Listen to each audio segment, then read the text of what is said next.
പാലക്കാട് ഉപതെരഞ്ഞെടുപ്പ് ഇത്രയും വീറും വാശിയുമേറുന്ന ഒരു തെരഞ്ഞെടുപ്പായി മാറുന്നു എന്നുള്ളതാണ്. കഴിഞ്ഞ തെരഞ്ഞെടുപ്പിൽ ഇടതുപക്ഷം 3-ാം സ്ഥാനത്ത് പോയെങ്കിൽ ഇത്തവണ ഇടതുപക്ഷം അതിശക്തമായി തിരിച്ചു വരുന്ന ഒരു കാഴ്ചയാണ് കഴിഞ്ഞ 34 ദിവസമായി കേരളം കണ്ടത്. LDF-നെ CPIM-നെ എഴുതി തള്ളിയവർക്കൊക്കെ ഡോക്ടർ പി സരിൻ ശക്തമായ മത്സരം കാഴ്ചവെക്കുന്നു എന്ന രീതിയിലേക്ക് വ്യാഖ്യാനങ്ങൾ മാറ്റേണ്ടി വന്ന ഒരു സാഹചര്യം. കൃത്യമായ വികസന കാഴ്ചപ്പാട് മുൻനിർത്തിക്കൊണ്ട് വോട്ട് തേടുന്ന ഡോക്ടർ പി സരിന് വലിയ തോതിലുള്ള ജനപിന്തുണയാണ് അവിടെ ആർജിച്ചെടുക്കാൻ കഴിഞ്ഞത്. ഉന്നതമായ ജോലി ഉപേക്ഷിച്ച് പൊതുപ്രവർത്തനത്തിൻ്റെ വഴിയിലേക്ക് വന്ന ഡോക്ടർ പി സരിൻ്റെ നിസ്വാർത്ഥമായ മനസ്സും മതേതരമായ ബോധവും വളരെ കൃത്യമായി തന്നെ പാലക്കാട്ടെ ജനങ്ങൾക്ക് ഈ ചുരുങ്ങിയ കാലയളവ് കൊണ്ട് മനസ്സിലാക്കാൻ കഴിഞ്ഞു എന്നുള്ളതാണ്. കോൺഗ്രസും BJP-യും അവിടെ ഉണ്ടാക്കിയിരിക്കുന്ന ഡീലിനെ സംബന്ധിച്ച് ഡോക്ടർ സരിൻ മാത്രമല്ല ഷാനിബ് അടക്കമുള്ള ആൾക്കാർ അവിടെ കൃത്യമായി പറയുന്ന ഒരു സാഹചര്യമുണ്ടായി. കോൺഗ്രസിൽ നിന്ന് നിരവധി പേരാണ് CPIM-ലേക്ക് വന്നത്. സിജു കണ്ണൻ തുടരുന്നു. സിജു, NN കൃഷ്ണദാസ് വോട്ട് ചെയ്ത ശേഷം മാധ്യമങ്ങളെ കണ്ടു. വിശദാംശങ്ങൾ, വോട്ടെടുപ്പിൻ്റെ വിവരങ്ങൾ.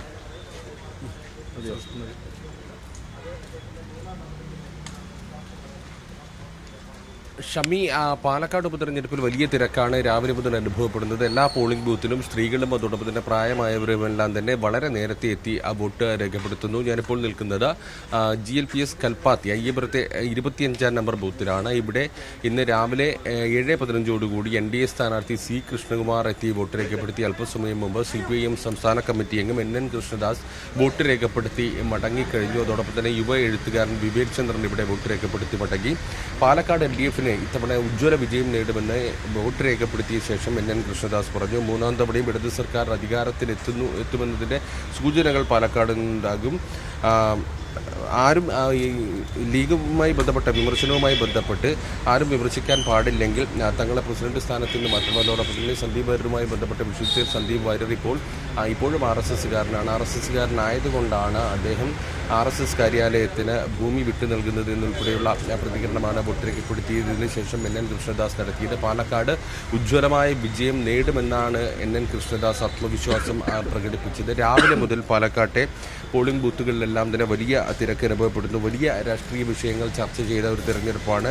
1 മാസത്തിലധികം നീണ്ട പ്രചാരണത്തിൽ ഓരോ ഘട്ടത്തിലും കേരളം പാലക്കാട് ഉപതെരഞ്ഞെടുപ്പിൽ ഉറ്റുനോക്കുന്നതാണ് കണ്ടത്. ഉപതെരഞ്ഞെടുപ്പിൻ്റെ ചരിത്രത്തിൽ തന്നെ ഏറ്റവും കൂടുതൽ ജനങ്ങൾ ശ്രദ്ധയോടെ വീക്ഷിച്ചൊരു ഉപതെരഞ്ഞെടുപ്പായി പാലക്കാട്ടെ തിരഞ്ഞെടുപ്പ് മാറി. വർഗീയ വിഷയങ്ങൾ, അതോടൊപ്പം തന്നെ വിവിധ വിഷയങ്ങൾ, വികസന രാഷ്ട്രീയം, അങ്ങനെ പല വിധത്തിലുള്ള ചർച്ചകൾ, രാഷ്ട്രീയ ടിസ്റ്റുകൾ എല്ലാം തന്നെ ചേർന്ന് വലിയ ഒരു തിരഞ്ഞെടുപ്പായി പാലക്കാട് ഉപതെരഞ്ഞെടുപ്പ് മാറി. കേരളത്തിലെ ജനങ്ങളാകെ തന്നെ ഈ തെരഞ്ഞെടുപ്പ് പ്രചാരണത്തെ വലിയ രീതിയിലാണ് നോക്കിക്കണ്ടത്. ഇപ്പോൾ ഈ പോളിംഗിനെയും ജനങ്ങൾ അതേ നിലയിലാണ് വീക്ഷിക്കുന്നത്. ഇന്ന് വോട്ട് രേഖപ്പെടുത്തി 23-ാം തീയതി വോട്ടെണ്ണുമ്പോൾ അറിയാൻ കഴിയും പാലക്കാടിൻ്റെ വിധി. പാലക്കാടൻ ജനത എങ്ങനെയാണ് രേഖപ്പെടുത്തുന്നത് ഇന്ന് രാവിലെ 7 മണി മുതൽ തന്നെ പോളിംഗ് ആരംഭിച്ചു. 184 പോളിംഗ് ബൂത്തുകൾ, 4 ഓക്സിലറി ബൂത്തുകൾ ഉൾപ്പെടെ 184 പോളിംഗ് ബൂത്തുകളാണ് പാലക്കാട് ഉള്ളത്. എല്ലായിടത്തും തന്നെ വോട്ടിംഗ് ആരംഭിച്ചിട്ടുണ്ട്. ചില ബൂത്തുകളിൽ ചെറിയ സാങ്കേതിക പ്രശ്നങ്ങൾ രേഖപ്പെടുത്തിയതല്ലാതെ ഏറെ നേരം വോട്ടിംഗ് തടസ്സപ്പെടുന്ന സാഹചര്യം എവിടെയും ഉണ്ടായിട്ടില്ല എന്നാണ് മനസ്സിലാക്കാൻ സാധിക്കുന്നത്. 1,94,706 വോട്ടർമാരാണ് നിർണായകമായി ഈ ഉപതെരഞ്ഞെടുപ്പിൽ വോട്ട് രേഖപ്പെടുത്തുന്നത്. 1,00,000-ലധികം സ്ത്രീ വോട്ടർമാരുണ്ട്. പുരുഷന്മാർ 94,412 പേർ, 4 ട്രാൻസ്ജെൻഡർ വോട്ടർമാർ. ഇങ്ങനെയാണ് വോട്ടർമാരുടെ കണക്ക്. വലിയ സുരക്ഷ എല്ലാ മേഖലയിലും ഏർപ്പെടുത്തിയിട്ടുണ്ട്. 7 പ്രശ്നബാധിത ബൂത്തുകൾ പാലക്കാടുണ്ടെന്നാണ് കണക്കാക്കിയിരിക്കുന്നത്. ഈ പ്രശ്നബാധിത ബൂത്തുകളിൽ പോലീസിനോടൊപ്പം അർദ്ധസൈനിക വിഭാഗം കൂടി, കേന്ദ്രസേന കൂടി സുരക്ഷ ഒരുക്കും. അതോടൊപ്പം തന്നെ 58 പ്രശ്ന സാധ്യതയുള്ള ബൂത്തുകളും കണ്ടെത്തിയിട്ടുണ്ട്. ആ ബൂത്തുകളിലും അതീവ സുരക്ഷ ഏർപ്പെടുത്തിയിട്ടുണ്ട്. എല്ലാ ബൂത്തുകളിലും വെബ്കാസ്റ്റിംഗ് സംവിധാനം കൂടി ഏർപ്പെടുത്തിയിട്ടുണ്ട്. ഇങ്ങനെ തെരഞ്ഞെടുപ്പ് കമ്മീഷൻ വലിയ സുരക്ഷയും മറ്റ് സൗകര്യങ്ങളും ഈ തെരഞ്ഞെടുപ്പുമായി ബന്ധപ്പെട്ട് ഏർപ്പെടുത്തിയിട്ടുണ്ട്. ഇടതു കേന്ദ്രങ്ങളുടെ ഒരു പ്രതീക്ഷ എങ്ങനെയാണ്? നമുക്കറിയാം ഈ തെരഞ്ഞെടുപ്പിന്റെ ഒരു ആദ്യഘട്ടത്തിൽ പല വ്യാഖ്യാനങ്ങളും വന്നു. 3-ാം സ്ഥാനത്തുള്ള LDF-ന് ഇവിടെ എന്ത് കാര്യം, ഇവിടെ മത്സരം BJP-യും UDF-ഉം തമ്മിലാണെന്ന് ആവർത്തിച്ച് പറഞ്ഞിരുന്നവരൊക്കെ ഇപ്പോൾ മാറ്റി പറയുന്നുണ്ട്. കൃത്യമായ ഒരു ത്രികോണ മത്സരത്തിലേക്ക് അവിടെ മത്സരം കൊണ്ടെത്തിക്കാൻ LDF-ന് കഴിഞ്ഞു. 3-ാം സ്ഥാനത്ത് നിന്ന് 1-ാം സ്ഥാനത്തേക്കുള്ള കുതിപ്പിലാണ് LDF എന്നുള്ള നിലയിലേക്ക് കാര്യങ്ങൾ മാറി. ആദ്യഘട്ടത്തിൽ തന്നെ LDF-ന്റെ ഒരു വലിയ രാഷ്ട്രീയ വിജയമല്ലേ അത്?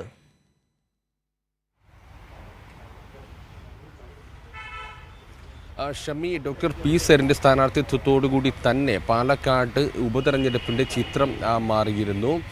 വലിയ മുന്നേറ്റമുണ്ടാക്കാൻ സ്ഥാനാർത്ഥിത്വം കൊണ്ട് തന്നെ LDFന് കഴിഞ്ഞു. ആദ്യഘട്ടം മുതൽ പ്രചാരണ രംഗത്ത് വലിയ മുന്നേറ്റമുണ്ടാക്കി. അത് ഏറ്റവും അവസാനം കൊട്ടിക്കലാശ ദിവസം വരെ തുടരാൻ കഴിഞ്ഞു. പിന്നീട് കഴിഞ്ഞ ദിവസം നിശബ്ദ പ്രചാരണ ദിവസവും വലിയ മുന്നേറ്റം LDFന് ഉണ്ടാക്കാൻ കഴിഞ്ഞു. LDF സ്ഥാനാർത്ഥി ഡോക്ടർ പി സരിൻ നേരിട്ട് വീടുകളിലെത്തി രാവിലെ 6:30 മുതൽ രാത്രി വൈകുന്നേരം വരെ വോട്ടർമാരെ നേരിട്ട് കണ്ട് വോട്ട് അഭ്യർത്ഥിക്കുകയായിരുന്നു. അതോടൊപ്പം തന്നെ വിവിധ സ്ക്വാഡുകൾ തുടർച്ചയായ സ്ക്വാഡ് പ്രവർത്തനങ്ങൾ നടത്തി. ഏറ്റവും താഴെത്തട്ടിൽ സ്വാധീനമില്ലാത്ത മേഖലകളിലടക്കം ഇത്തവണ വലിയ രീതിയിൽ പ്രവർത്തനം നടത്താൻ, പ്രചാരണം നടത്താൻ കഴിഞ്ഞു എന്നൊരു ആത്മവിശ്വാസമാണ് LDF ക്യാമ്പിനുള്ളത്. അതോടൊപ്പം തന്നെ ഈ തെരഞ്ഞെടുപ്പിൻ്റെ ഓരോ ഘട്ടത്തിലും ഇതുമായി ബന്ധപ്പെട്ട് ഉയർന്നു വരുന്ന വിഷയങ്ങൾ, ചർച്ച ചെയ്യുന്ന വിഷയങ്ങളെല്ലാം തന്നെ അത് LDF മുന്നോട്ട് വെക്കുന്ന വിഷയങ്ങൾ ചർച്ച ചെയ്യുന്ന നിലയിലേക്ക് രാഷ്ട്രീയമായും അതോടൊപ്പം തന്നെ വികസന ചർച്ചകളുമെല്ലാം തന്നെ വഴിമാറി എന്നുള്ളതാണ് ഏറ്റവും വലിയ പ്രത്യേകത. ഒരു മാസത്തിലധികം ഈ പാലക്കാട് ഉപതെരഞ്ഞെടുപ്പ് എന്ത് ചർച്ച ചെയ്യണമെന്ന് തീരുമാനിക്കുന്നതിൽ LDFന് വലിയ സ്വാധീനമുണ്ടാക്കാൻ കഴിഞ്ഞു. ഏറ്റവും ഒടുവിൽ കഴിഞ്ഞ ദിവസം വന്ന ഒരു പരസ്യവുമായി ബന്ധപ്പെട്ട കാര്യം ഉൾപ്പെടെ LDFന് വലിയ രീതിയിൽ ഒരു മുന്നേറ്റമുണ്ടാക്കാൻ കഴിഞ്ഞു എന്നുള്ളതാണ്. പാലക്കാട് ഉപതെരഞ്ഞെടുപ്പിൽ അതുകൊണ്ട് തന്നെ ഇത്തവണ LDF വലിയ ആത്മവിശ്വാസം പ്രകടിപ്പിക്കുന്നു. പാലക്കാടുമായി ബന്ധപ്പെട്ട് പാലക്കാട് മണ്ഡലത്തിലെ 17ാമത് തെരഞ്ഞെടുപ്പാണ് ഇത് നടക്കുന്നത്. പാലക്കാട് മണ്ഡലത്തിലെ ചരിത്രത്തിലെ ആദ്യത്തെ തീർച്ചയായും രണ്ട് വിഷയങ്ങൾ പാലക്കാടിനെ സംബന്ധിച്ചിടത്തോളം. ഒന്ന് വികസന വിഷയം, മറ്റൊന്ന് കലർപ്പുള്ള മതേതരത്വവും യഥാർത്ഥ മതേതരവാദികളും. ഇങ്ങനെ ഒരു പോരാട്ടം കൂടിയുണ്ട് അവിടെ. ഒരു ഭാഗത്ത് SDPIയുടെയും ഒരു ഭാഗത്ത് സംഘപരിവാറിൻ്റെയും കൈപിടിച്ചുകൊണ്ട് മതേതരത്വം പറയുക, മറിച്ച് കൃത്യമായ നിലപാടെടുത്തുകൊണ്ട് ഇടതുപക്ഷം അവിടെ തങ്ങളുടെ മതേതരമായ കാഴ്ചപ്പാട് ഉറപ്പിക്കുക. അങ്ങനെ ഒന്ന് കപട മതേതരത്വം, ഒന്ന് ഈ ജനങ്ങളുടെ ഹൃദയത്തിലുള്ള യഥാർത്ഥ മതേതര മനസ്സുകൾ.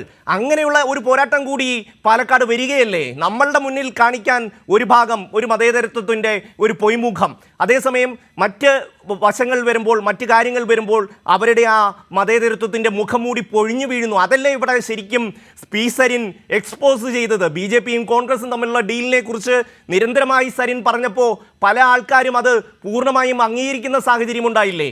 LDFും UDFും തമ്മിലാണെന്ന് മത്സരമെന്ന് പറയാൻ പ്രതിപക്ഷ നേതാവിന് ഇപ്പോഴും കഴിയുന്നില്ലല്ലോ.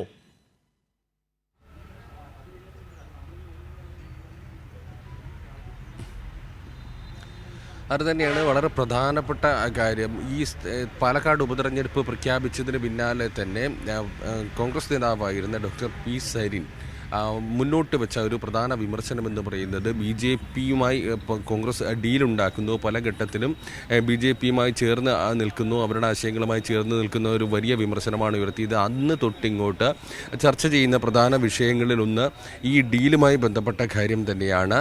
ഏറ്റവും ഒടുവിൽ സന്ദീപ് വാര്യർ കോൺഗ്രസിലേക്ക് ചേക്കേറിയതുമായി ബന്ധപ്പെട്ടാണ് വലിയ ചർച്ചകൾ നടക്കുന്നത്. ഈ ഡീൽ കോൺഗ്രസും BJPയും തമ്മിൽ വ്യത്യാസമില്ല, അവർ തമ്മിലൊരു ഡീലുണ്ടാക്കുന്നു എന്ന തരത്തിൽ തെളിയിക്കുന്ന തരത്തിലാണ് ഓരോ ഘട്ടത്തിലും ഈ തെരഞ്ഞെടുപ്പുമായി ബന്ധപ്പെട്ട രാഷ്ട്രീയ ചർച്ചകൾ മാറിയത്. അതോടൊപ്പം നേരത്തെ സൂചിപ്പിച്ചതുപോലെ തന്നെ SDPI വോട്ട് ഒരു ഘട്ടത്തിൽ വേണ്ട എന്ന് പറയാൻ രാഹുൽ മങ്കൂട്ടത്തിലിനോട് അതോടൊപ്പം തന്നെ ഷാഫി പറമ്പിലിനോടെല്ലാം അങ്ങനെ വേണ്ടെന്ന് വെക്കാൻ കഴിയുമോ എന്ന് ചോദിച്ചപ്പോൾ മാധ്യമങ്ങൾക്ക് മുന്നിൽ ഒഴിഞ്ഞു മാറുന്നത് നമ്മൾ കണ്ടതാണ്. വികസന വിഷയം പ്രധാനമായും ചർച്ചയായി. അതോടൊപ്പം തന്നെ ഈ വർഗീയ രാഷ്ട്രീയത്തിനെതിരായ ഒരു പോരാട്ടം കൂടിയായി പാലക്കാട്ടെ ഉപതെരഞ്ഞെടുപ്പ് മാറുകയാണ്. ഒരിക്കൽ പോലും ഈ SDPI വോട്ട് വേണ്ട എന്ന് പറയുന്നില്ല. അതോടൊപ്പം തന്നെ സന്ദീപ് വാര്യരുടെ കടന്നു വരവ്, ഈ ഡോക്ടർ പി സരിൻ LDF സ്ഥാനാർത്ഥിയായ ഡോക്ടർ പി സരിൻ മുന്നോട്ട് വച്ച വിഷയങ്ങൾ, കോൺഗ്രസ് BJPയുമായി ചേർന്ന് പോകുന്നു, ഡീലുണ്ടാക്കുന്നു തുടങ്ങിയ വിഷയങ്ങൾ കോൺഗ്രസിനകത്ത് വലിയ ചലനങ്ങൾ ഉണ്ടാക്കിയതാണ്.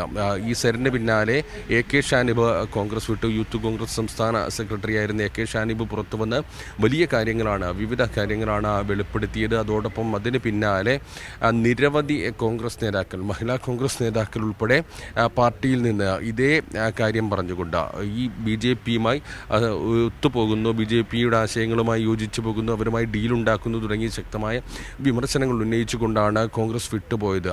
ഒരു മാസക്കാലയളവിനിടയിൽ 10-ലധികം കോൺഗ്രസ് നേതാക്കളാണ് പാലക്കാടിൻ്റെ വിവിധ ഭാഗങ്ങളിൽ നിന്ന്, യൂത്ത് കോൺഗ്രസ്, മഹിളാ കോൺഗ്രസ്, അതോടൊപ്പം തന്നെ കോൺഗ്രസ് നേതാക്കളാണ് വിട്ടുപോയത്. അവരെല്ലാം തന്നെ പറഞ്ഞ പ്രധാനപ്പെട്ട കാര്യം കോൺഗ്രസ് ഈ പല ഘട്ടങ്ങളിലും BJP-യുമായും RSS-ഉമായും ഡീലുണ്ടാക്കുന്നു എന്നുള്ളതാണ്. വികസന വിഷയം വലിയ ചർച്ചയായി. അതോടൊപ്പം തന്നെ ഈ വർഗീയ രാഷ്ട്രീയത്തോട് ചേർന്ന് പോകുന്ന കോൺഗ്രസ് നിലപാട് ചർച്ചയായി. വർഗീയതയ്ക്കെതിരായ ഒരു പോരാട്ടം കൂടിയായി പാലക്കാട്ടെ ഉപതെരഞ്ഞെടുപ്പ് മാറുകയാണ്. ഷമി, തീർച്ചയായും സിജു,